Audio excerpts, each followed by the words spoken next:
Di sini memang kami etnis Tionghoa di Cibarusa ini ya, tidak terlalu banyak ya. Bisa dibilang kami adalah minoritas di sini. Karena sejak saya awal masuk ke sini pun, sepengetahuan saya itu hanya paling sekitar 30 kepala keluarga. Saya juga datang ke sini kan waktu tahun 90-an. Cuman saya juga belum aktif.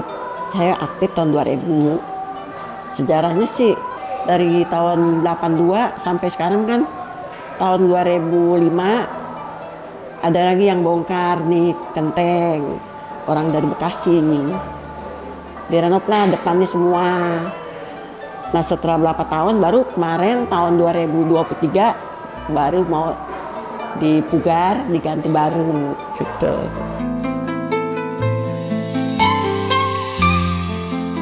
Bagaimana etnis Tionghoa bisa ada di Cibarusah? Ini tidak terlepas dari pada tahun 1740 ketika terjadinya kerusuhan di Batavia. Disadari atau tidak, sampai sekarang ternyata orang-orang Tionghoa itu mereka adalah orang-orang yang jago dalam berdagang. Mereka itu membantu Belanda, VOC, dalam menjual hasil-hasil perdagangannya, terutama rempah-rempah. Dan orang-orang Cina, kita sebutnya Cina pada masa itu, mereka dianggap sebagai warga setelah warga Eropa. Jadi ada orang-orang Eropa, kemudian ada orang Cina dan Arab, baru nanti orang-orang Bumi Putra, orang-orang Indonesia asli. Nah, orang-orang Cina ini mendapat posisi khusus sebagai warga kelas 2 karena andil mereka dalam bidang perdagangan. Namun, ketika detik-detik VOC runtuh, ada peristiwa kita sebut sebagai pembantaian warga Tionghoa. Karena orang-orang Belanda sudah merasa terancam kedudukannya di bidang perdagangan maupun posisi-posisi mereka di Batavia. Sehingga mereka yang tersisa dari pembantaian, mereka melakukan perpindahan migrasi. Ada yang ke wilayah-wilayah di sekitar Jakarta seperti Bogor, Tangerang. Makanya kalau di Tangerang kita mengenal ada Cina Benteng. Kalau di Cikarang ada namanya Kelenteng Biolim Tai Swekong. Terus tadi di Cibarusa ada Kelenteng Ngokok Ong. Dan disitulah mulai pada abad ke-18 orang-orang etnis Tionghoa ini berdiam, tinggal menetap di Cibarusa. Bahkan ya mereka bisa kita anggap sebagai orang-orang asli Cibarusa kayak gitu. Dan di situ nanti terjadi asimilasi maupun akulturasi budaya Tionghoa dengan sekitar. Makanya ada Kelenteng Ngokok Ong yang ada di sekitaran Cibarusah yang mau ke arah Loji itu. Kelenteng Ngokok Ong ini dikelola oleh yayasan. Nah, kami bentuknya itu yayasan keagamaan ya, jadi memang nirlaba. Yayasan ini dibentuk mungkin sekitar awalnya itu di tahun 2010-an ya. Mungkin awal kami menggagas untuk dibuka yayasan. Kenapa demikian? Supaya pengelolaannya lebih terorganisir. Kita ada kepengurusan ketua umum, ketua harian, dan beberapa seksi. Kalau di Kenteng nih, kita kan ada acara ya. Acaranya ada persembayangan. Kalau di bulan Imlek tuh ada namanya tanggal 1, itu namanya Cair. Tanggal 15 namanya Cakbo. Jadi kita ada persembayangan, ada kumpul-kumpul ya di sini.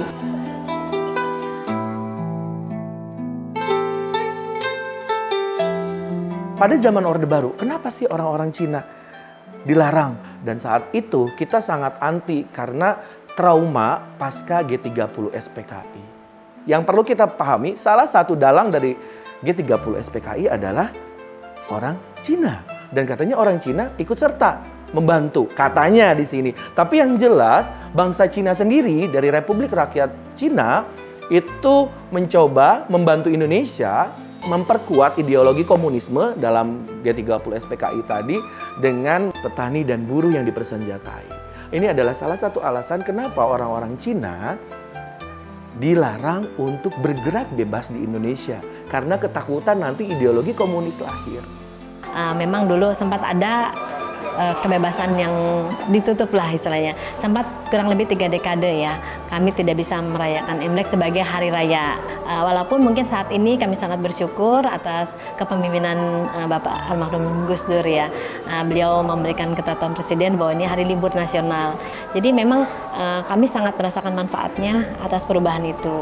Gitu, dan kami berharap sih ke depannya untuk pemerintahan saat ini pun semakin mendukung kami.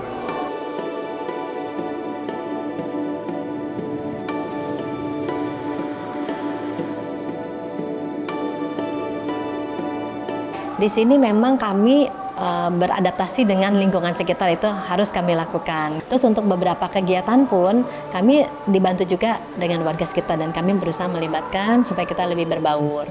Keharmonisan itu kan paling utama ya Kak ya, dimanapun kita berada harus bisa beradaptasi dengan lingkungan, dan saya rasa mereka juga menerima kami dengan baik. Dimana kegiatan kami pun kami melibatkan warga sekitar juga.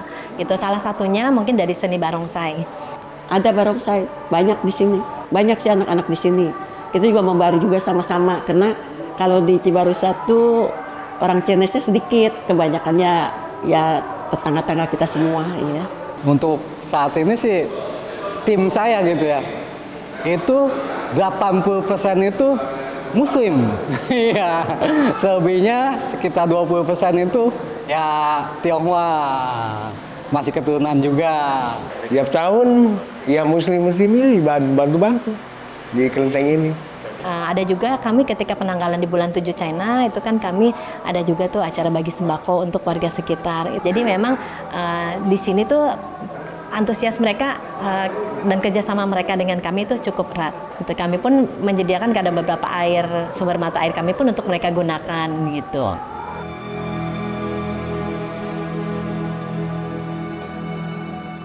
Cukup rame sih kalau mau perayaan Imlek, banyak yang ke Tapekong walaupun dia bukan keluarga Tionghoa tuh pada ngelihat barongsai sama hiburan warga juga. Oh, perencanaan harganya itu pas 2 hari mau Imlek udah mulai naik. Yang diminati sama pedagang sekarang banyaknya ikan teri Medan. Oh, masalah omset mah ada peningkatan dikit. Ya bisa lah meningkat sampai 80%. Anggur, jeruk, pir, apel. Wah ini merah.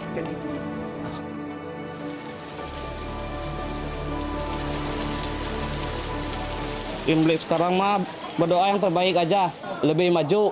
Lebih maju lagi, lebih bersama-sama lagi ya.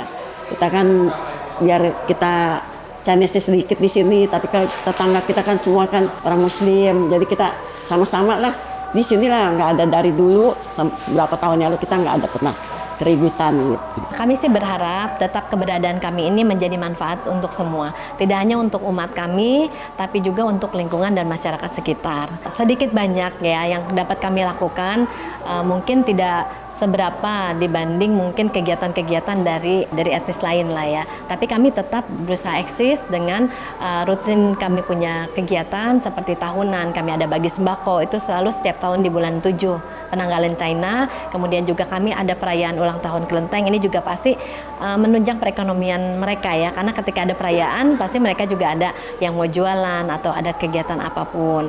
Nah kemudian juga untuk seperti kegiatan seni barongsai, kami juga tetap masih melibatkan mereka.